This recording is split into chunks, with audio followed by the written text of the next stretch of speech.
budget update. First item on the agenda, we will be, we had presented to school committee last Wednesday a slightly updated version of the February 4th budget. The February 4th budget had a gap of $228,000 to meet the sort of initial, what we were calling 5% on top of the assessment numbers. We then dug through over the course of the week before that meeting. Mr. Wells and I were spending a lot of time on revolving accounts, as well as, and one of them being food services. And so we were actually able to figure out a way to get most of that 225 or 228 from revolving accounts, primarily food services.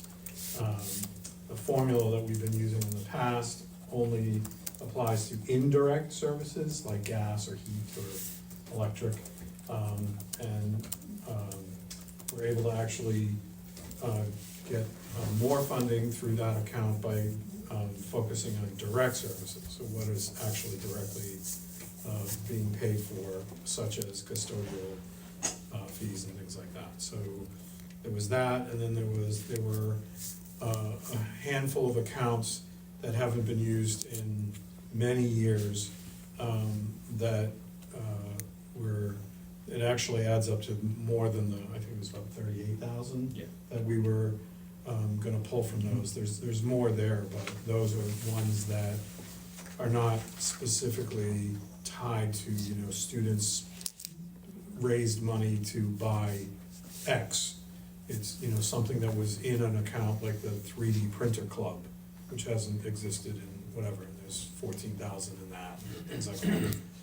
So we were able to close that 228 and come in at what we're calling balanced or neutral. We shared all that information in detail with school committee last week. We have then, after sort of that sort of big numbers, Matt's gone back and taken all the formulas that we need to use in order to create the assessments, and I know that's the second thing, so I'll maybe hold on that for a second, but we did that, and we have that to sort of share with everybody tonight to explain that. And the numbers in the budget presentation that we put up, that's also on the website and all that, are slightly different in the assessments because based on the formulas. So the sort of bottom line hasn't really changed, but the way that it's calculated or whatever looks a little bit different. But overall, the budget that we presented makes no more cuts. It uses revenues that we hadn't found before, and comes in at the same place that we were at on February 4th.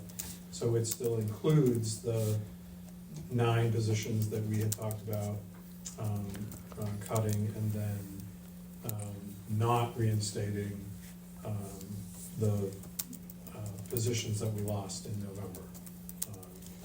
So that's where we're at with FY27.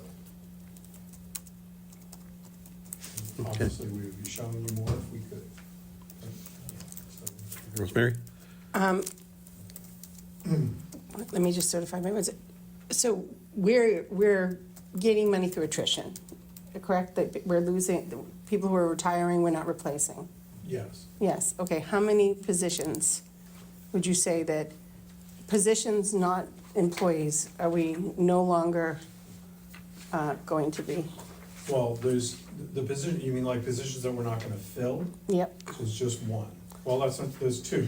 One teacher at the high school is PE, and one Unit D lunch para, duty aid, whatever they're called, that we're not refilling. So that's altogether 100, 10,000, nope, hold on. 125,000. I mean, there's the exact number, I just don't have it off the top of my head. And just, we had discussions yesterday, and all of us just sort of looking at the point in which you've dug us out of a hole, and I think it needs to be recognized. That's amazing work. And where I have my nervousness is that, you know, we're still on the edge, right? And Right. we could fall right back into that hole. And we could also hollow out the schools of services, which, I mean, it's fairly hollowed quite, from a standpoint of the average offerings. The continuation of hollowing out would be what I'm nervous to.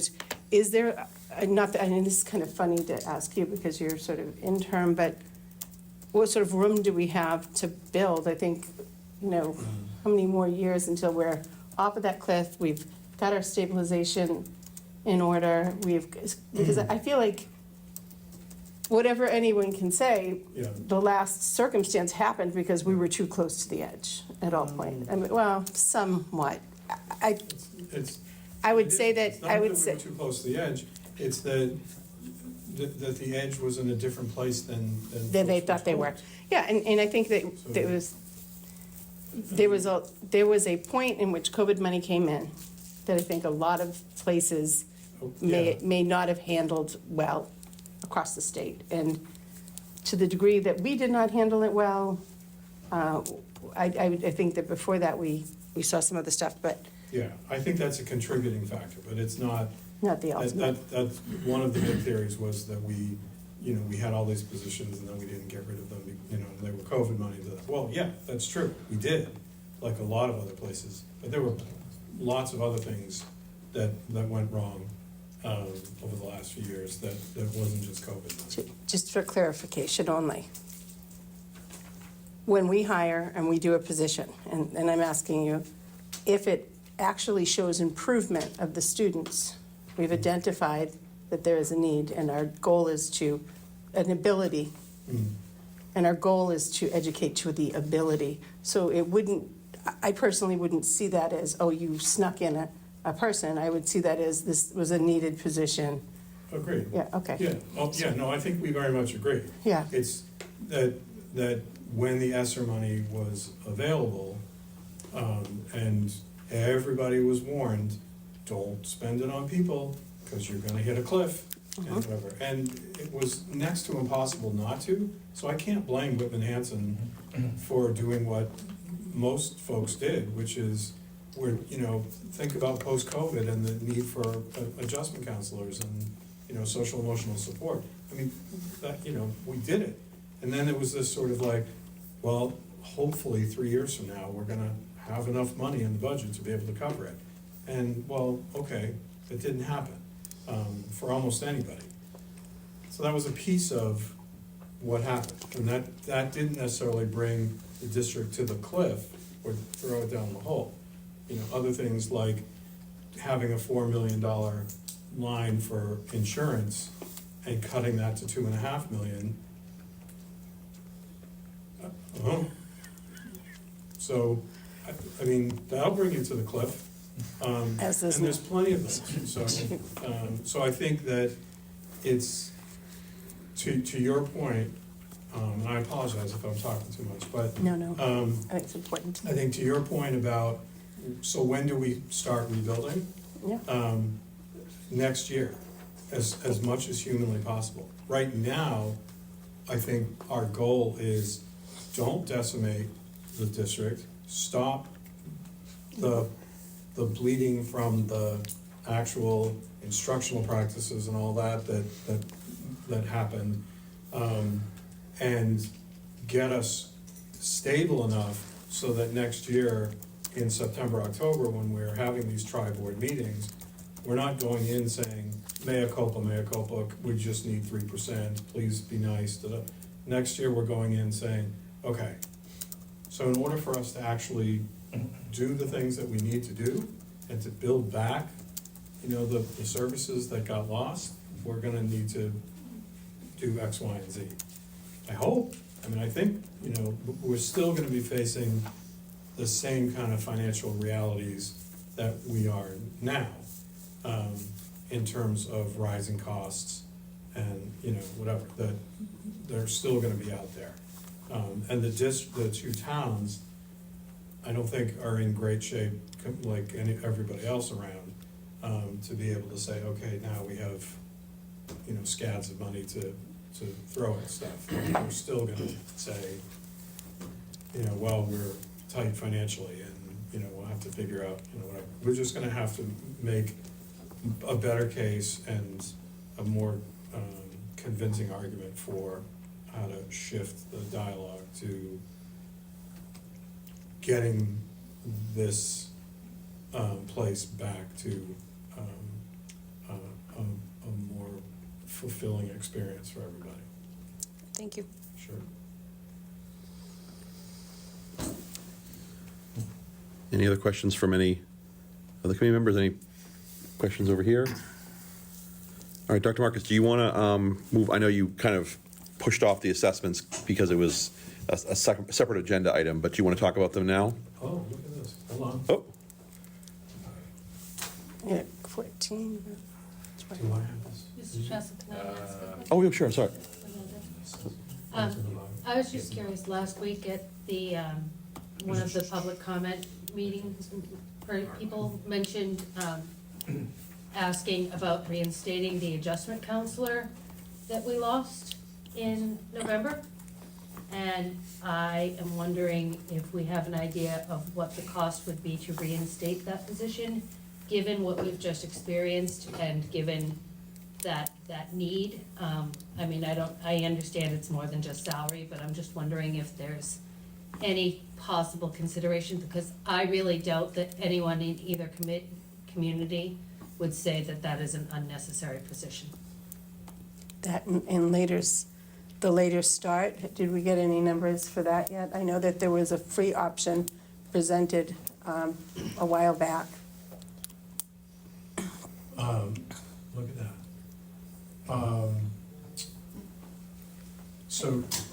So there's two different things, and both as they relate to the 27 budget. The first is, if we could bring something back from the cuts in November, what would they be? What would the first thing be? And yes, I think that adjustment counselors are high up on the list. I think that's incredibly important. It's a deeper, more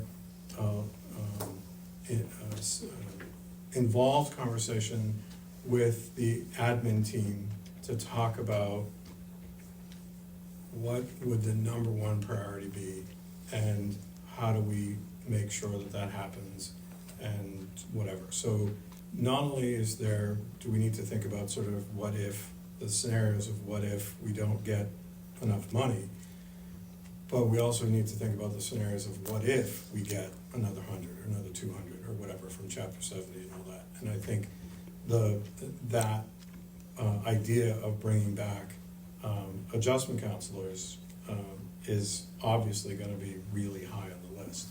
So, but it is it's a longer, deeper conversation about what we lost and how do we make sure that the social emotional needs of our kids are being addressed. So I think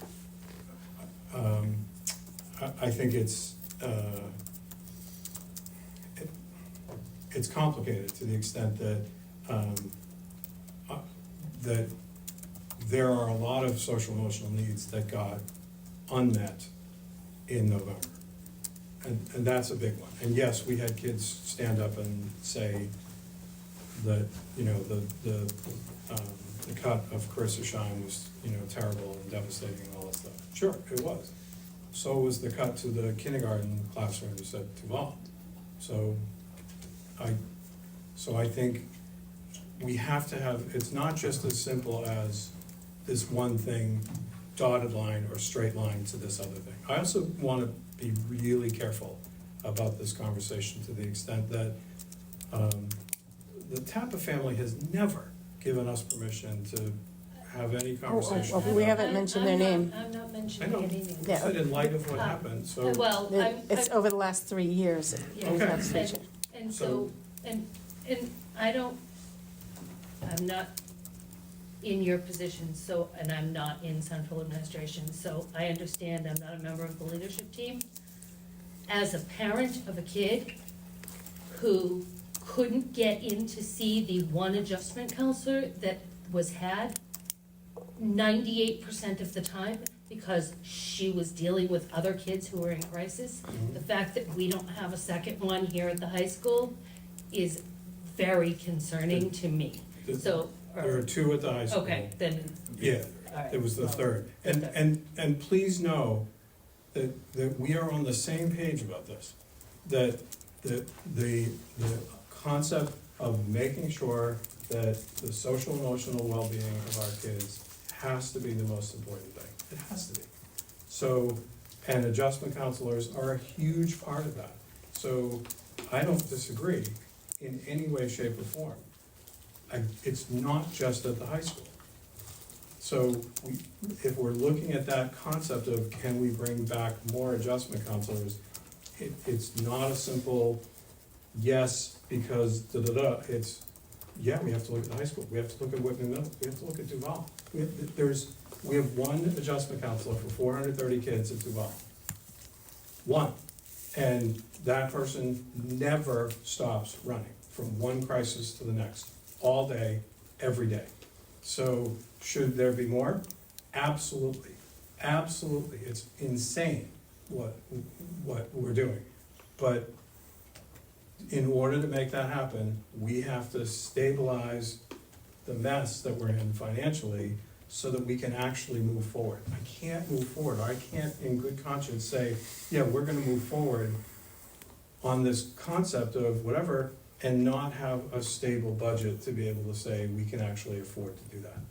So it's awful, and I don't wanna say that, but I feel like that's right now, the financial piece is that we gotta get that in line, and then, I think to your point, and it's an incredibly important one, is then how do we move forward to make sure that we are supporting kids in the best way possible?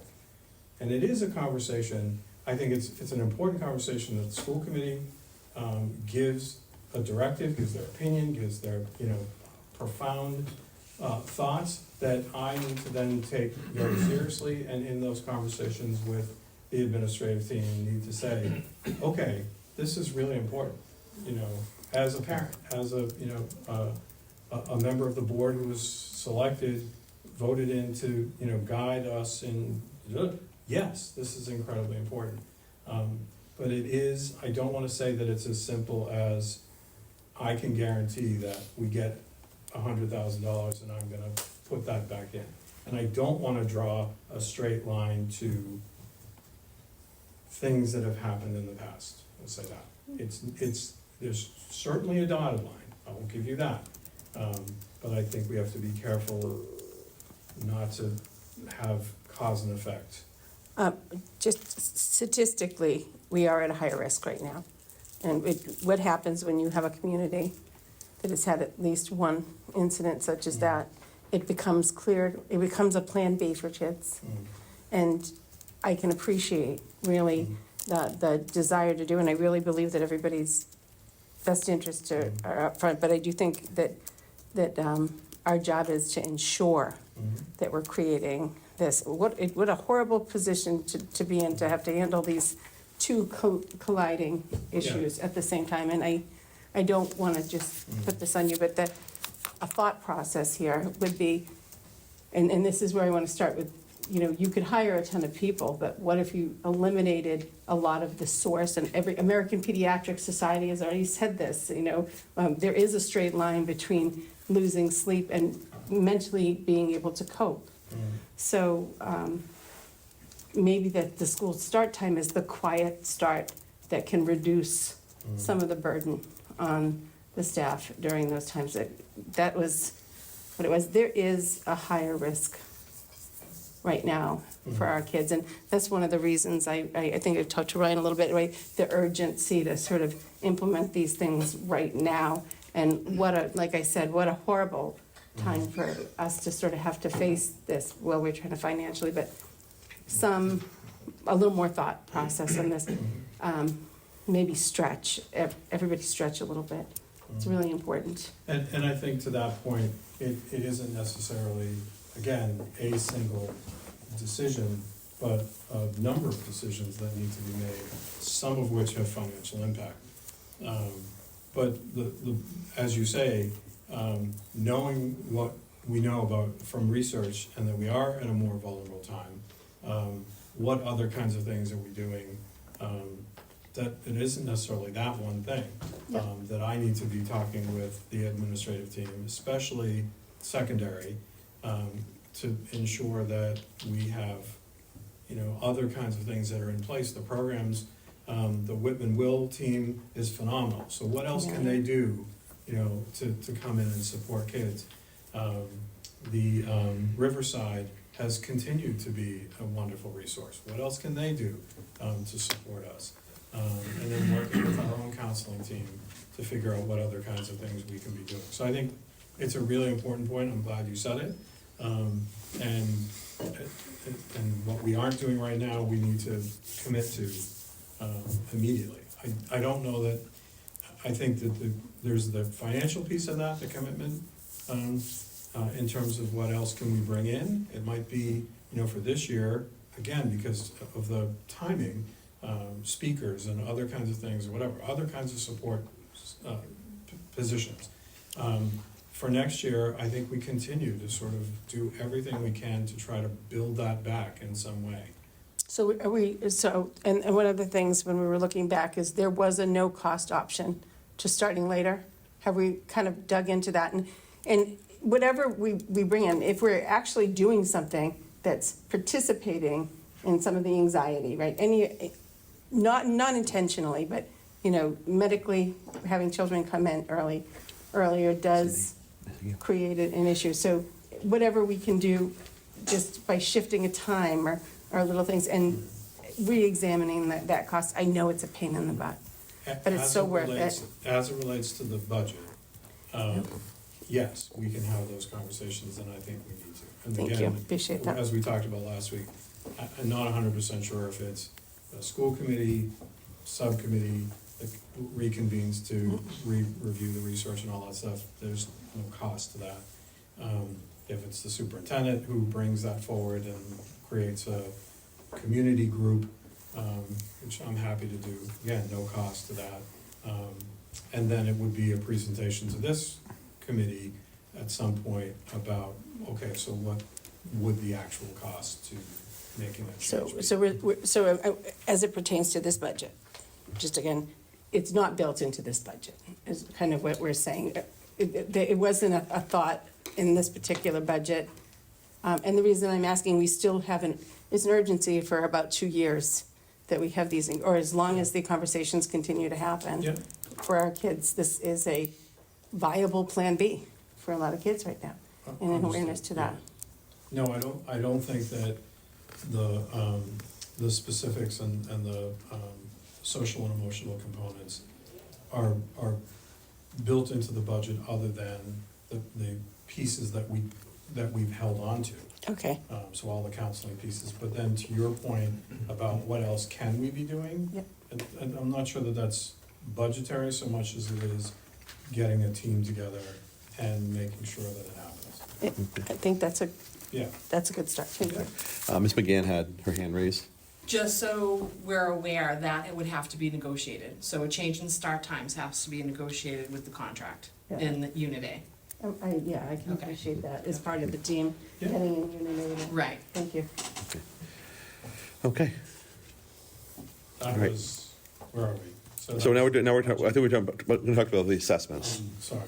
Sorry, no. So if I want to ask a question on the revenue side, it's actually assessments. Should I ask that now or wait till you're done assessments? Is it about assessment? No, it's other revenues. Go for it. Are we skipping the assessment? No, we're gonna come back to it. Still Okay. staying Because I think, Warren, you have a question about Other revenues are not Yeah. assessments? hold on, I'm gonna reconnect in a second. This is not my uncle this time.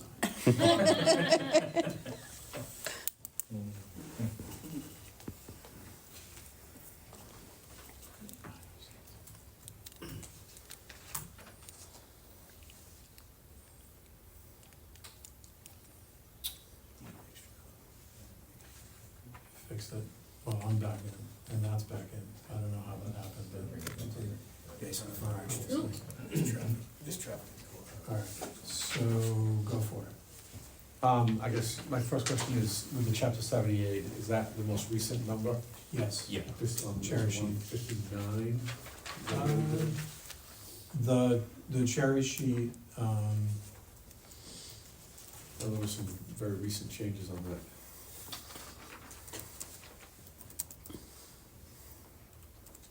I thought that was 87%. You've been at 80 now. I see.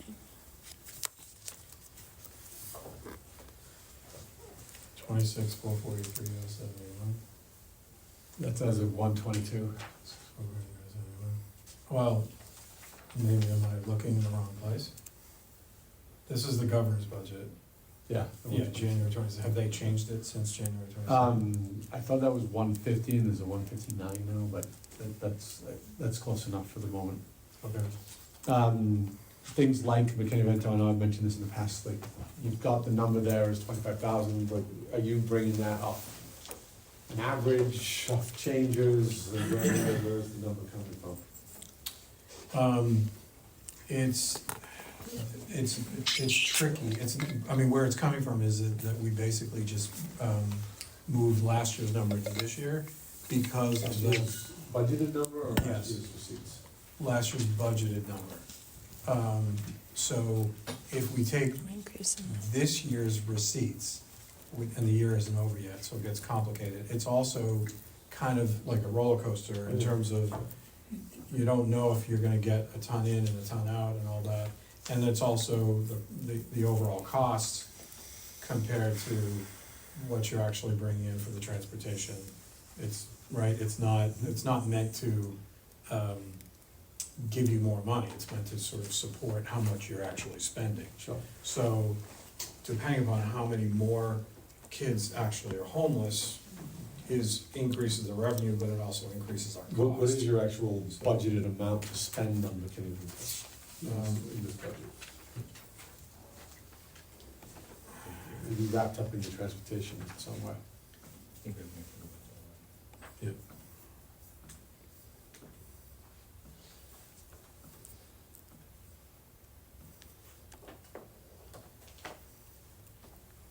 Is it, It's up near 3,000 savings. oh, Yeah, it's in the 3,000s. 70,000, Okay. and we just left that the same.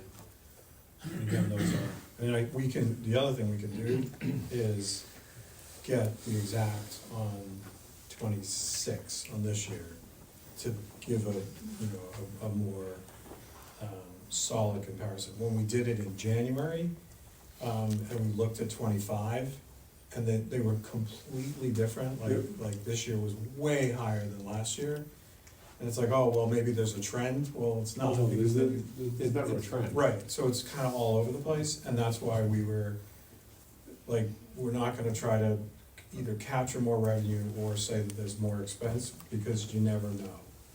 And so that's what it is. But, to your point, I think if we look at 26, and it's significantly different, and we need to make an adjustment, we can do that.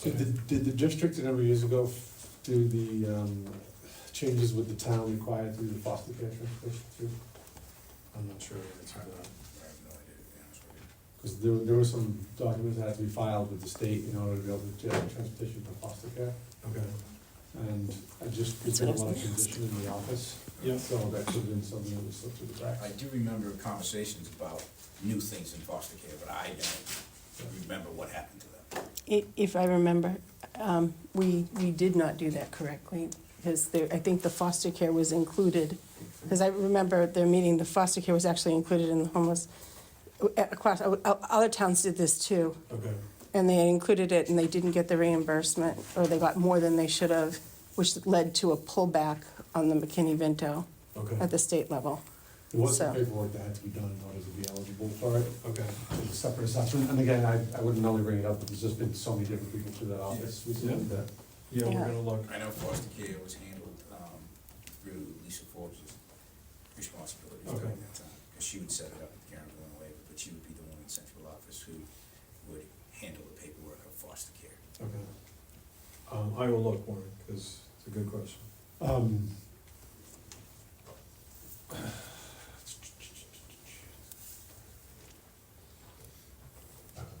And then again, I actually talked to Matt a little bit about it, he kind of answered some of my questions already on the Medicaid reimbursement. Um, I would, I know this is probably not a time for this budget, but kind of going forward. Again, I just had this conversation, like I said, but there's a lot of services that schools can bill Yeah. to Medicaid. You should have a much bigger Yeah. line. Yep.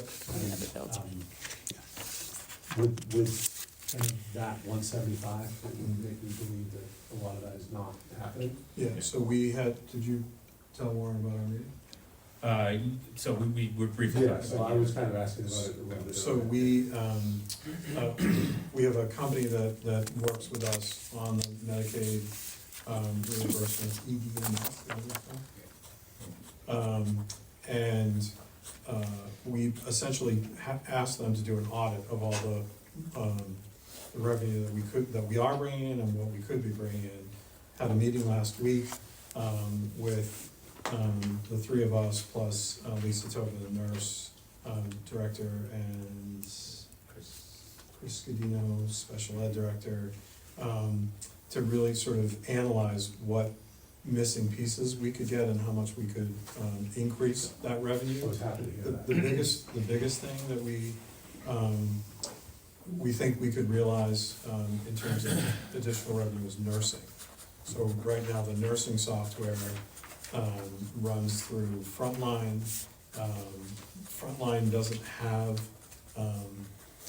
an easy way to send the information out to EDMS.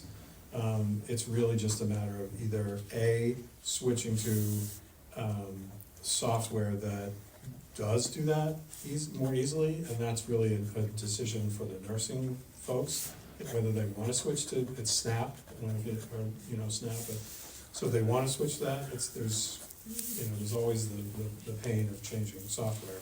Or it's figuring out how Frontline can allow us to send out flat files. This EDMS company doesn't have what are called APIs, which is, the computers talking to each other in real time.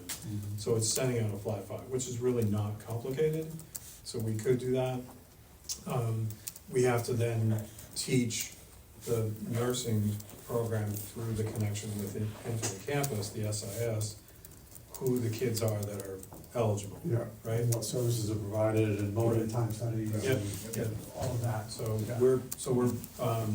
we have a really good, our rep there is awesome. I think we have a good plan to capture additional funds. I think we have captured more than 175 in the past. That estimate is based on the receipts that we had gotten up until mid-January when we were doing this. I actually probably expect that 26 and 27 are both gonna be a little higher than that. But again, trying to be careful and not overestimating. No, I mean, ultimately, I wouldn't be concerned with the number, other than I would hope that. Yeah, again, so what we Matt had- shared with me would So be as what- early as today, yeah. we had a meeting with Frontline, who's our current, we have three components of Frontline. The one John's talking about is for health. We had a meeting with them because fortuitously, our contract with them is up for July 1st. So the goal was, after the meeting we had with EDMS, Dr. Marcus said, hey, let's look into this. So our lead nurse spoke with them today. We have a quote from Frontline. We're now talking with Snap to see if we're gonna make the change, because Snap Because the hardest thing on filing for Medicaid as a person is you have to set everything up on your screen to then set everything up in this other software where it's read to see if you're Medicaid eligible. So what John was saying is, we could get the system that overlays onto the other one, it'd be much easier and more Right. desirable for our people to do I mean, it. So you obviously 14.8 is frontline, Right. the renewal. So our goal is to work with SNAP, and if SNAP is anywhere near it, then that would be the easiest way to switch over, Right. having talked But to you the obviously, nurses. you offer OT, PT, Yeah, yeah, yeah, services do like that all in now. the schools, Those so are- that's already Yeah, happening. and that's where Right. that comes from. The biggest bang for the buck would be school psychologists in the training of, for the students that they test. And also would be BCBA's as well. BCBA's, we do BCBA's, would also be is for the non-special ed Medicaid eligible children. Mhm. We really don't do that right now because we don't have the tracking system. Right, okay. The SNAP would allow the ability Okay. for they to look at it through our system Okay. and then have that. Do we have an idea of how much we're not capturing and how much, if we can go back, I mean, listening to you, there's a lot of places. And this isn't the first time that this line has been brought up as looking a little thin, comparative to other districts. So, They did not supply financial estimates of what we were leaving on the table. okay, But we do know from experience in other districts that this is something we need to pursue. thank you. Sure. Okay. All right, so, Dr. Marcus, you want to talk about the assessments?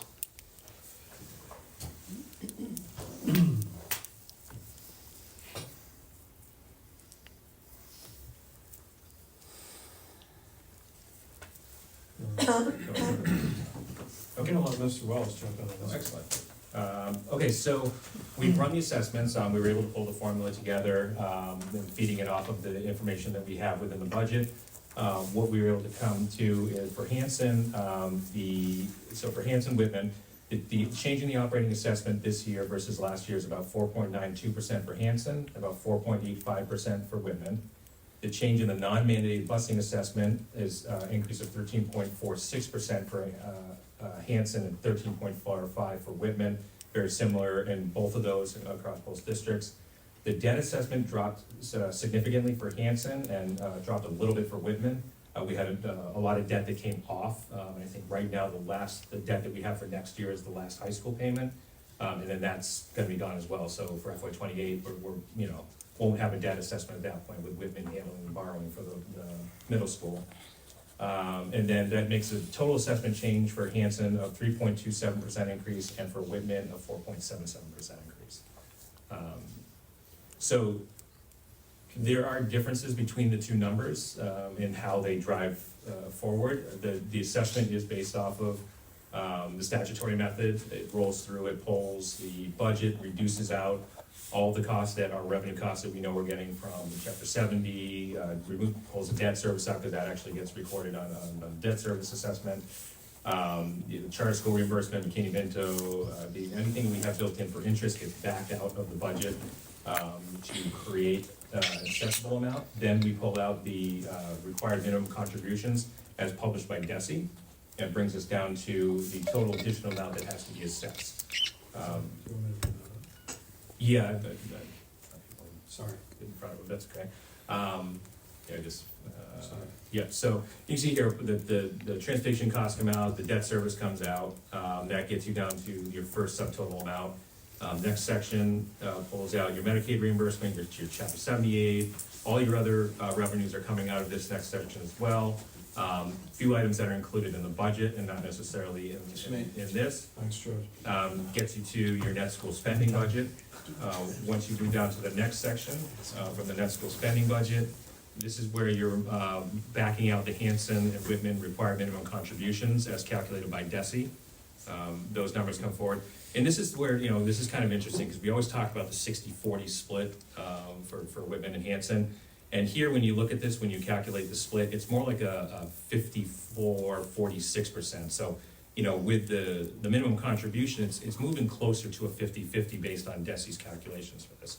So, we don't always have a 60-40 when we're looking at how the assessments break out. Sometimes we end up with numbers that are provided to us, and they actually are a different percentage than what we normally look at.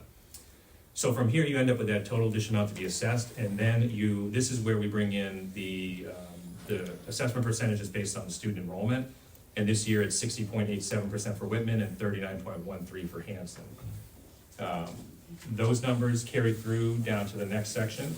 The next section is where we start bringing in, we break out that additional amount to be assessed into two different buckets using those two numbers. We move into transportation costs, and with that, because we backed out transportation above and we're taking transportation, we're backing out the regional assessment, which is reducing that additional amount that has to be assessed. The non-mandated busing is backed out here, which gives us an additional amount for transportation to be assessed. That's broken out by the 60/40, or here 61/39 this year, which breaks it out. And then the final section gives you a summary of the assessments, Hanson in the first section and Whitman's in the second section, to show you that the assessments combined increased 4.92% for Hanson and 4.85 for Whitman. Yes? Okay, when we vote, we're voting, and what we agreed upon was to vote a statutory method. Mhm. And from my understanding, in assessment does include, in the terms of assessments, and that's why you're saying you're backing it out, the terms of assessments include debt and busing in the assessment in the law.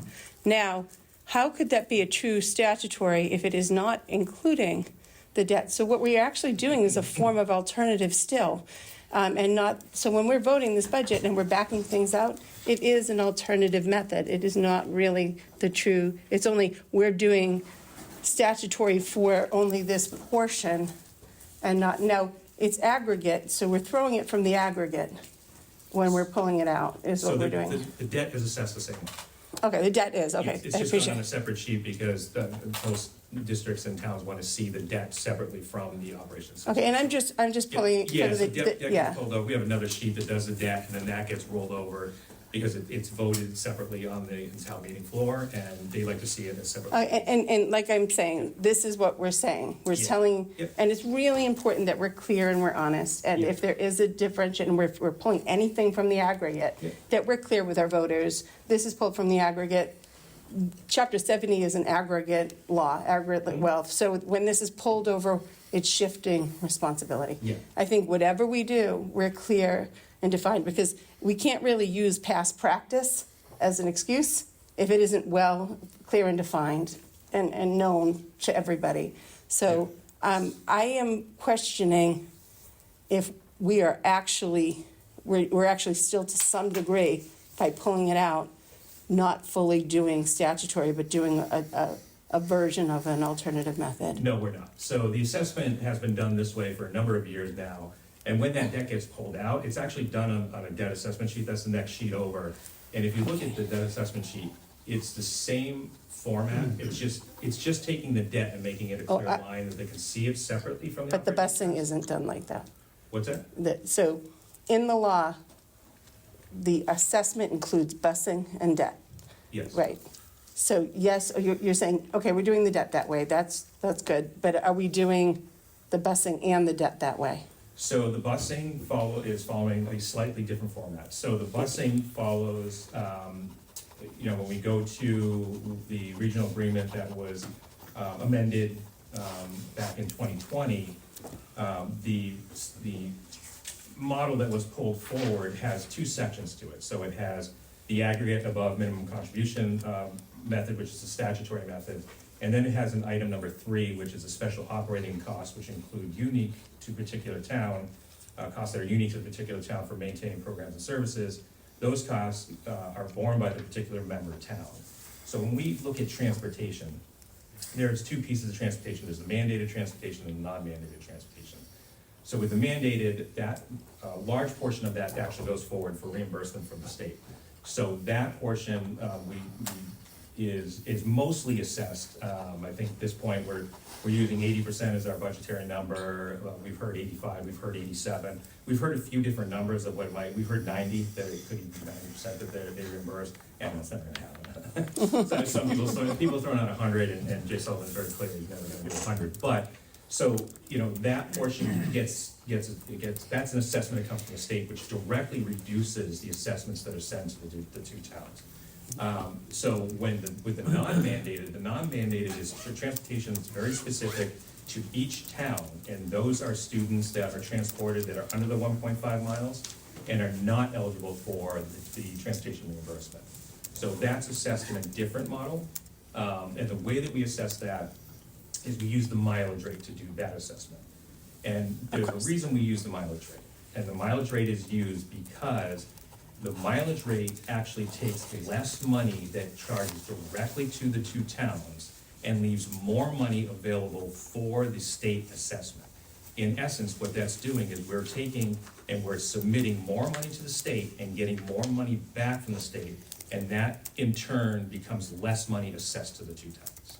So it's a direct reduction of it. So we ran the models a little bit today to check to see, you know, what it would look like if we did switch from that to the ridership model. So when you look at ridership and the number of students that actually ride the bus versus the mileage, the assessment increases for Hanson by $53,000. The assessment increases for Whitman by $182,000. So it's not a model that we want to shift to. That's going to put more cost directly on the taxpayers and takes it away from that assessment that we get from the state. And I think I'm not being, excuse me if I wasn't clear, I'm not looking to change the model Yeah. at all, that's fine. We can, and that was always available to us, and it may not be available to us in the future. There's a lot of talk on Capitol Hill about that. So right now, where we can get that great rate, let's get it, but that's not kind of what I'm talking about. I'm talking about how it's split. When regional schools come together to provide a service, it's part of our service that we have to provide busing for our students.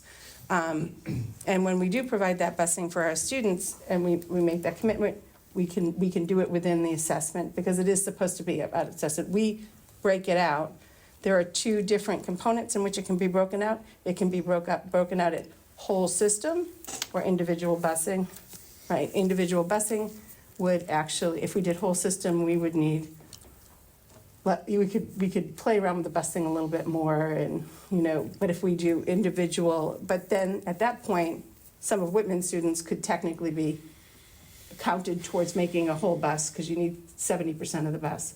So essentially, this is why I'm saying, put it in the assessment so we could get the best rate and the best flexibility to our busing in terms of deciding how many buses we use instead of splitting it down the line like we have been and sort of seeing it as separate towns being bused. If you want to sit down and go over this a little bit more, I would be happy to, but I think in the past we have used the whole system and then split out, which would mean that, you know, Hanson had gotten reimbursement with students, using Whitman students in that particular formula. So it would just, it's written as part of the assessment in the law. And we break it out. So my question here is, if we're breaking out portions of things that really in the law say they're assessment, how can we say we're using statutory when we're using statutory in some and alternative in another method of assessments? We're sort of broken on another piece. Are we keeping with that? And if we're not, we need to tell the people how that money is broken out and tell them the difference, like if we didn't break it out and if we did break it out, so that everybody knows, you know, what's fair. Because there is a portion where that is being subsidized by Whitman. And having that conversation, honestly, it might not be a problem. I mean, Mr. King can speak to the feeling on Whitman's side. Some people feel differently, but there's some positive feelings of that. But I think it has to be clear to the public. Doing it this way, breaking it out, and not doing full statutory across the board does have a cost. That's all.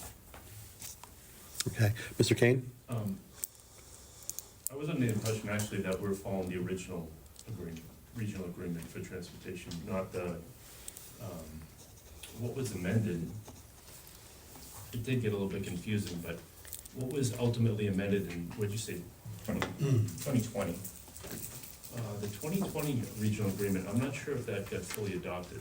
I don't think it did either. Right. We did switch to the statutory method versus the alternative method of assessment, but I was under the impression that we're still using the original regional agreement, which is old, which does have some language in it directly about how to calculate non-mandated versus mandated, and the non-mandated way to calculate is not exactly how we're doing it.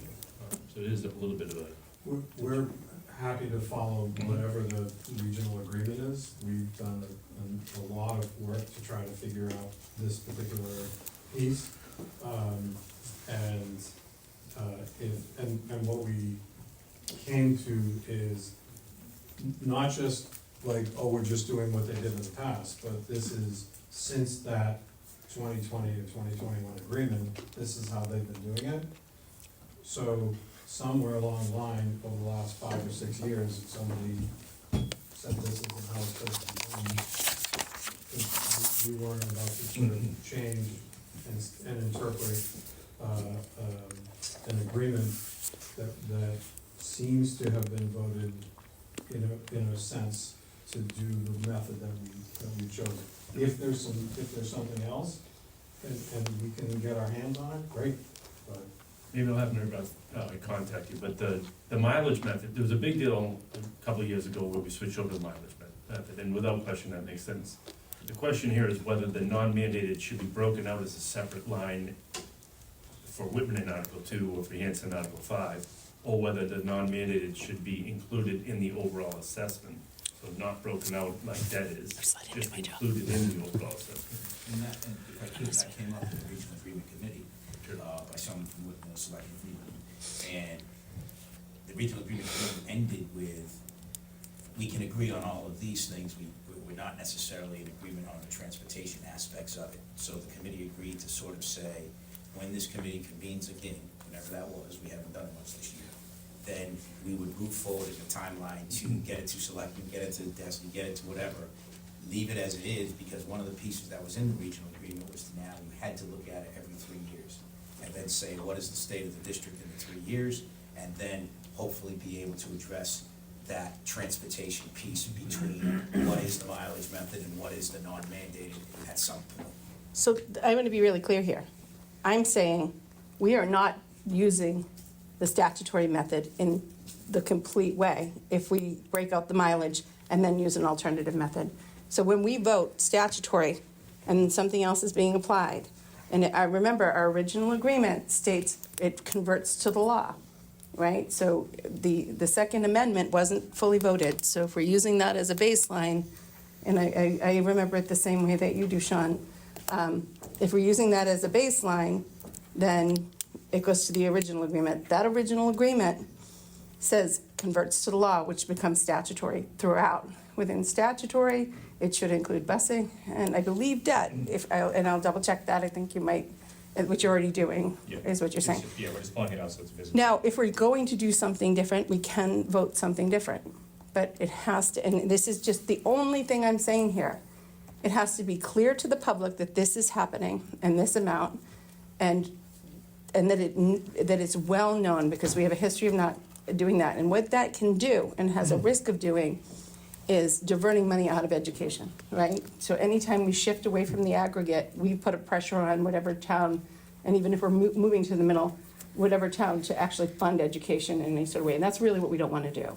And we saw that when we fixed in the aggregate model. Within statutory, we saw us go from the bottom 1% to 30% within 3 years. That is remarkable, and without a ton of effort. So some strain and complaining, but without a ton of effort. That's made a real difference for kids and how we can fund schools. So really watching that and making sure that we're adhering. People did a lot of work to pass these laws. They're for a reason, and making sure that we're kind of adhering to that and not allowing things to be thrown. That's all. Good. Okay. Oh, Sean, sorry. yep. Sorry. So I guess just to get to the point, I guess it's because the regional agreement committee couldn't come to a consensus about how to move forward with this particular issue. Question is, does it resort to the original or regional agreement or some other? If it resorts to the original, then we should look carefully at the language from the original, which is, it does include some language like you can break it out, but it has to be voted or something like that. You know, there is some language around specifically how to calculate it. Follow the law. But So, I mean, we're willing to look at whatever we have for documentation that says how it was voted to be taken care of, or how we were supposed to handle the assessment. And again, but I need documentation of that. So what I have right now is I've got we've done this model for years. I've got documentation that I'm reading through and I'm saying, yeah, this documentation supports the model that we're working with. So if there's documentation that says that this is not there's documentation that says this is the model. You just read the original agreement, it doesn't break it out as a special operating cost, it specifically speaks to how to calculate transportation and non-mandated buses. But I just don't know whether we resort to that agreement You're or. asking us to. That's not to statutory, that's. Make a legal conclusion about something that happened 5 years ago that we don't have any actual documentation to say that it's there. Yep. I can't. I have to, so right now, we're using the same methodology that's been used since that decision was made. If there's something that says we're not supposed to be doing that, great, then we'll change it. Yes. I would say one thing, to Mr. Wells' point, is we need to watch the slippery slope and not end up going at 182,000 to Whitman and 58,000 to Hanson because we're shifting things around in some way. And suddenly the taxpayer is picking up whatever, which means that we're probably not gonna get that, which means I'm cutting more people. I don't wanna end up in that place. I want to be really careful, please. Okay. Yeah, I want to be really careful here, because we do have options to, because these are constitutional things, and I want to make sure there's no scare tactics, we're going to cut, we're going to do this, because we do have the option of having the state look at, and it's a nightmare option, but if we're caught between two bad places, the state can come in and review how we're servicing these kids. And we have evidence that the investment here has not met children's needs. We have that with our ESL population. And we have that in a lot of ways. So I would not want to do that, but I think both towns, and Sean's even said this, don't want us to go to 112. So good faith would mean that we're funding to the aggregate, both, which means if one town, it shifts to one town and it's within the aggregate, it means they can afford it and it's a decision not to pay it. And that is fair. The aggregate wealth model is fairness, is a balance to affordability.